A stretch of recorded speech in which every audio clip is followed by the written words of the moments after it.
घासीदास के चरण नवावो माँ, गुरु घासीदास के चरण नवावो माँ। बने रहे कृपा सदा मांगवत की साथ, मांगवत की साथ, मांगवत की साथ। जपन करो सतनाम के रखो गुरु के ध्यान, जगवंदन सब मिल करे घासीदास महान।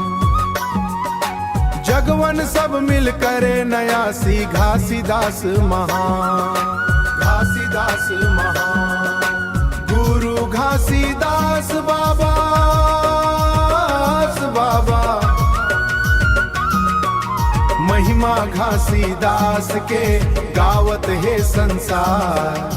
करनी कथनी एक है दया धर्म सत्कार, करनी कथनी एक है दया धर्म सत्कार, करनी कथनी एक है दया धर्म सत्कार। गिरौदपुर निक धाम है प्रगटे घासीदास, गिरौदपुर निक धाम है प्रगटे घासीदास। जेकर पुण्य प्रताप ले सबके मिट थे प्यास, सबके मिट थे प्यास, सबके मिट थे प्यास। बोलो सत के बोल सब, सत के मिश्री घोल, बोलो सत के बोल सब, सत के मिश्री घोल। सादा जिंदगी ला रखो सतनाम के सोर, सतनाम के सोर। गुरु घासीदास बाबा,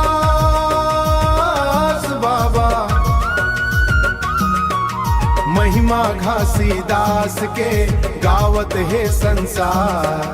करनी कथनी एक है दया धर्म सत्कार, करनी कथनी एक है दया धर्म सत्कार, करनी कथनी एक है दया धर्म सत्कार। तो संचुरेंद्र दिन का